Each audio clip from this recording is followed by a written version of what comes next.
Assalamualaikum warahmatullahi wabarakatuh.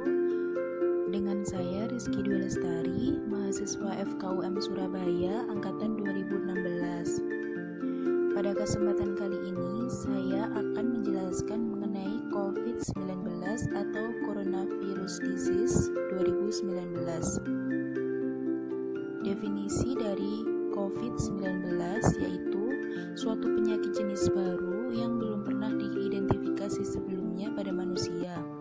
Virus penyebab dari COVID-19 ini dinamakan SARS-CoV-2.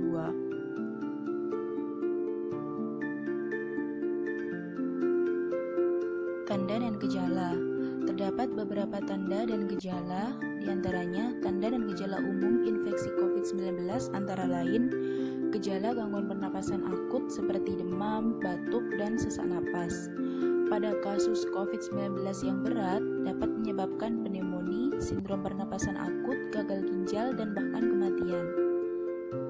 Tanda-tanda dan gejala klinis yang dilaporkan pada sebagian besar kasus adalah demam dengan beberapa kasus mengalami kesulitan bernapas dan hasil ronsen menunjukkan infiltrat pneumonia luas di kedua paru. Masa inkubasi rata-rata 5-6 hari dengan masa inkubasi terpanjang sampai dengan 14 hari. Laporan kasus pada tanggal 31 Desember 2019, WHO China Country Office melaporkan kasus pneumonia yang tidak diketahui etiologinya terjadi di kota Wuhan, Provinsi Hubei, China. Pada tanggal 7 Januari 2020, China mengidentifikasi pneumonia yang tidak diketahui etiologinya tersebut sebagai jenis baru coronavirus. Pada tanggal 30 Januari 2020, WHO telah menetapkan sebagai kedaruratan kesehatan masyarakat yang meresahkan dunia atau Public Health Emergency of International Concern. Penambahan jumlah kasus COVID-19 ini berlangsung cukup cepat dan sudah terjadi penyebaran antar negara sampai dengan di Indonesia. Terdapat beberapa cara penularan dari COVID-19 diantaranya 1. Melalui udara dengan batuk dan bersin. 2. Kontak pribadi seperti menyentuh dan berjabat tangan. 3. Menyentuh benda atau permukaan dengan virus di atasnya, kemudian menyentuh mulut, hidung, atau mata sebelum mencuci tangan. 4. Kontaminasi tinja, namun ini jarang terjadi. Cara pencegahan dari COVID-19 ini, WHO memberikan sejumlah arahan kepada seluruh masyarakat dunia agar terhindar dari virus ini. Yang pertama, menghindari kontak dekat dengan pasien penderita penyakit saluran pernapasan akut. Yang kedua, rajin mencuci tangan khususnya setelah melakukan kontak langsung dengan pasien atau lingkungan tempat tinggalnya. Cuci tangan ini harus dilakukan secara rajin, baik secara cuci tangan hand wash maupun hand rub, sesuai dengan kondisi. Yang ketiga, menghindari kontak dengan peternakan atau binatang liar tanpa adanya perlindungan. Yang keempat, orang dengan gejala penyakit pernapasan sebaiknya beretika saat bersin. Nanti akan saya jelaskan mengenai bagaimana cara etika batuk ataupun bersin yang benar. Kemudian yang kelima, tingkatkan standar praktik pencegahan dan pengendalian infeksi di rumah sakit, terutama di bagian kegawat daruratan. Dan yang terakhir, hindari konsumsi produk hewani mentah seperti daging dan susu yang hanya diolah setengah matang.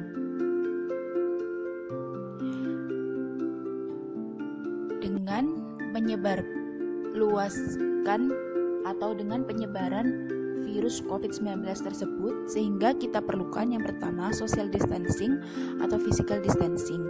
Pada social distancing ini kita menghindari keramaian, kerumunan, dan kurang lebih dengan jarak 6 meter. Physical distancing dilakukan antar individu dengan jarak kurang lebih 2-3 meter. Yang kedua, stay at home atau tetap berada di rumah.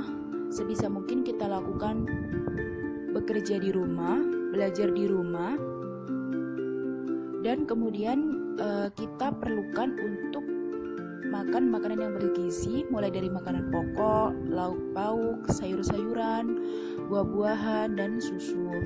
Kemudian kita lakukan mencuci tangan dengan cara hand wash atau hand rub. Di sini terdapat 6 langkah cuci tangan secara hand wash atau hand rub tidak ada perbedaan langkahnya, namun terdapat perbedaan melalui cara. Jika kita menggunakan hand wash, maka kita perlukan sabun dan air. Untuk menggunakan hand rub, kita perlukan alkohol. Dengan menggunakan hand wash, kurang lebih kita lakukan selama 60 detik. Yang pertama, gosok kedua telapak tangan, gosok punggung tangan secara bergantian, gosok sela-sela tangan, posisi kunci tangan, putar tangan kanan ke dalam, putar ujung jemari tangan kiri. Sedangkan untuk hand rub, langkah-langkahnya sama seperti hand wash. Waktunya lebih singkat, kurang lebih 20-30 detik. Kemudian diperlukan juga bagaimana cara etika batuk ataupun etika bersin. Kita dapat menggunakan tisu atau dapat menggunakan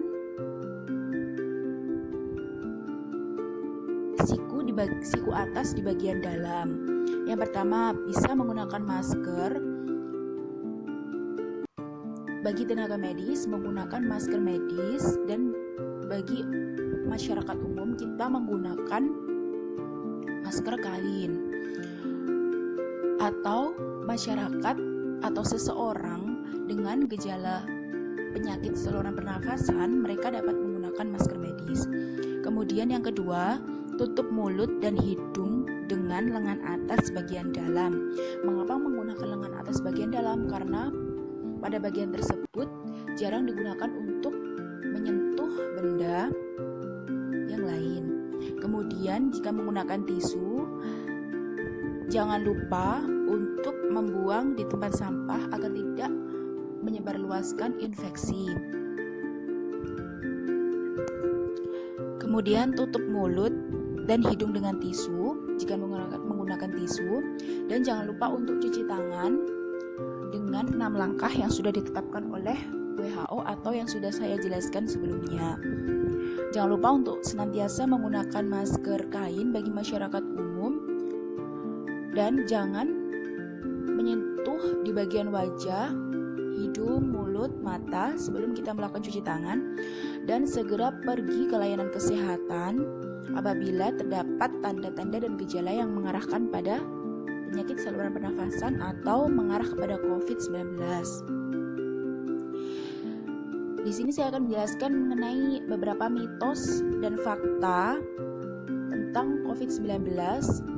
Yang pertama, ada mitos bahwa COVID-19 bisa menular lewat barang-barang produksi Tiongkok.